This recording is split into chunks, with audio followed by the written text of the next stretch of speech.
But I would like to call Engineer Igbuan Okaisabor. Engineer Igbuan is a professional engineer and an entrepreneur. He's the founder and chief executive officer of Construction Kaiser Limited, a 27-year-old building and civil engineering construction company operating in Nigeria. Igbuan is an alumnus of the University of Benin and the Harvard Business School, Boston, Massachusetts. Welcome, Igbuan. Thank you very much. Thank you. Let me just try and share my screen.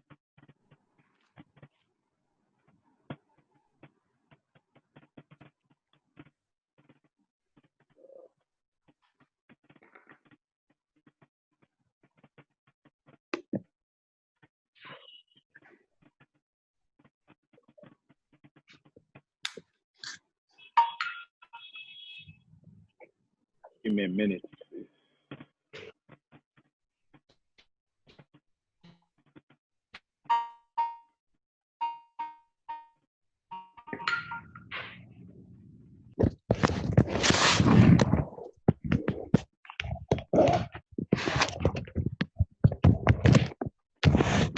Okay. Can you see my screen? Yes. Okay. First of all, I'd like to thank the organizers of this event.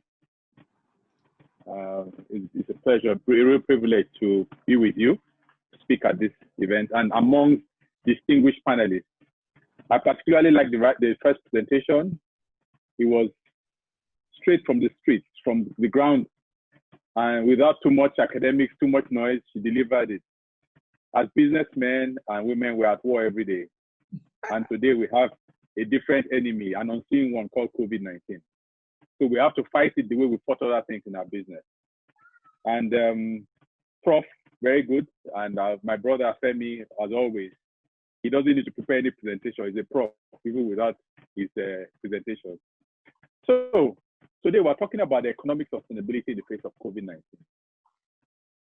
As we all know, this started as a health crisis that moved to financial and then social. We're aware that the GDP worldwide is going to be adversely affected by the pandemic. And for developing economies, it's going to shrink by 2.5% at the least. And for advanced economies, even up to 7%. Global GDP is going to contract by 3 to 5%. As we all know, a lot of businesses have folded up. We've seen unprecedented job losses. And most importantly, over 500,000 deaths, which is very sad. May their souls rest in peace. So we see declining consumption, restriction on movement that's brought about by social distancing because we have to be far away from each other to avoid sharing the virus. People are uncertain about their income, businesses are uncertain, and there's also erosion of wealth. We see declining investments due to uncertainties that discourage investing, poor expectations of profitability in investment. We see increasing government expenditure. Of course, they have to fight the virus, and also fiscal policy. We see declining exports, the disruption to supply chain, border closure to non-essential trade, and limited markets for exports due to fall in global demand. We can see that with our oil. Some companies have been adversely affected. We know of Airbnb. You see their valuation used to be $31 billion, now it's $18 billion. They laid off thousands of staff. Of course, because people can't go and stay in hotels and apartments. So the business got into trouble. JCPenney filed for bankruptcy, which closed 242 stores. TM Lewin, over a 100-year-old company, laid off 600 people, and they're shutting down their physical stores.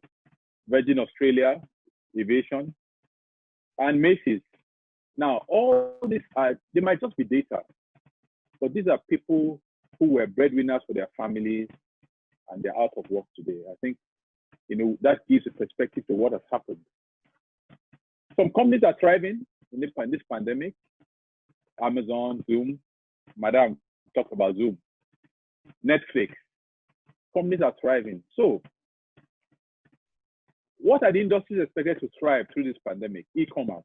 Why? Because rather than go out to the grocery shop, I'd rather stay in my house and place online order. I don't want to go to the shop and go and touch the trolley and touch anybody, or allow somebody to cough in my face. So e-commerce is thriving. Logistics companies are thriving. Telecoms are thriving despite the fact that their facilities are stretched. And then something I found very interesting, telehealth. I'm a strong advocate of telehealth. There's a lot you can do without seeing the doctor physically. Prof has talked about agriculture. Then technology, of course, we're trying to do things remotely, working from home, so we need technology. And then whether we like it or not, we need some form of infrastructure. We need health infrastructure. So we are seeing China building a how many thousand bed hospital in 10 days. We see labs being built, isolation center being built. That's also infrastructure. And this is a time where indigenous companies will start to thrive because it's difficult to import at this time. So I'm going to dive into the construction industry now to see the effect of COVID-19 on the construction industry. Like I said, disruptions in supply chain. So in the past, every small thing, we want to import tiles, we want to import sanitary fittings. Now it's almost impossible to import. We are now forced to get these things locally, create an opportunity. We have increased site operation costs, of course, because of the new safety measures due to social distancing, wearing of masks, limits the number of people that can work on a particular site. And that impacts on the projects because you now have extended delivery periods. Material scheduling becomes very difficult because of logistics problems. And then the communication, to communicate with our colleagues, we have to do that remotely from home, which is making it difficult, even with our clients too. And moving, like I said, moving materials back and forth, so difficult.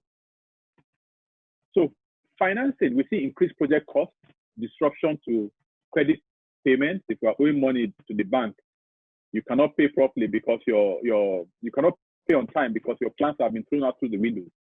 In fact, some people say, look, this 2020 should just go and finish. We are tired of 2020. Of course, because all our plans have been thrown out of the window. We see increased operational costs, foreign exchange concerns with the devaluation of the Naira. We see delayed payments from clients and, of course, loss of revenue. You plan to do 100% in 2020. That 100% is now 50%. You have to cut down your expectations and plan with lower expectations because the truth is that business is going to drop or has dropped already. Now, in human resource management in the business, we have increased health concerns, of course, because of COVID-19. We have to be careful so that our staff don't get sick. And unfortunately, if you have a breakout of COVID-19 on a project site, for example, that site is shut down for weeks. You have to decontaminate, look for new workers. So that's a problem. We have to plan our manpower. And something that is overlooked a lot is the mental health issues that are coming out of this pandemic. People having to stay at home all day, all night. They lose track of the. When we were under lockdown, I couldn't tell the day of the week. I couldn't tell the time of the day. I was sleeping from 12 midnight to 12 in the afternoon, sleeping at odd times because, I lost track of time. And I'm sure it happened the same thing with everybody. We have to downside, and it's difficult to get motivated in this setting. Sometimes you just get depressed by what is going on and result in reduced performance. Now, how do we attain sustainability in the construction industry at this time? We have to leverage technology. I mean, Femi talked about that because we're working from home. We have to do a lot of things remotely. So we have to use technology to achieve those things. We have to deal with clients, deal with the contractual issues of the pandemic, declaring force majeure, and even having to work in a new way because we can't work the way we used to work before. I talked about logistics. And then financial model for our work, for the budget and site operations, we have to review that. And then we have to consider expanding our services to increase revenue generation. So we are going to areas where we were not operating before within the construction space to see how we can make money because things have changed. Financing, cash is king. We have to, hold on to the cash we have, defer capital expenditure where we can. I talked about restructuring debt. And as Madam talked, accessing government palliatives if you qualify. And like I said, we have to engage in communication with our clients and be honest with our creditors. We talked about devaluation, the sort of supply chain, and then business risk. You need to have a business continuity plan. We have to, because the business has been disrupted, we have to have a plan to ensure that the business remains beyond this pandemic. We've touched on this, and then we have to, something very important, plan and conduct online trainings to increase productivity. This is something we've done very well in Construction Kaiser. When we're in lockdown, within 1 week of the lockdown, we started training online. Rather than sit at home and feel sorry for ourselves, we started training online, and we really, really benefited a lot. So that when we reopened, we had people who were better with knowledge, doing things differently, and that was very useful to us. We have to renovate. We have to innovate at this time. It's so important. We cannot continue to do things the way we used to do them before. We have to see this challenge as an opportunity to create new value streams in the business. We have to press the reset button and see the business as a new startup, spring up with new businesses. And like Madam said, we have to collaborate. We have to be ambidextrous, manage COVID-19 with one hand today, and prepare for post-COVID-19 with another hand. And like I said, this is not a silver bullet, just keeps to help overcome the problem. For government to ensure and to foster economic sustainability, they have to look at impact investing. We talked about power, and provide low interest business loans to small businesses, and they have to invest in healthcare. Reduce bottlenecks in the port so that business, importation and export can be easier, and then transportation infrastructure. Now, something else, government needs to invest in infrastructure to create jobs, because there has to be deliberate efforts to create jobs at this time. And we've seen that in agri, in healthcare, in technology, in infrastructure, construction, there are opportunities that can be created if we focus on them. Thank you very much.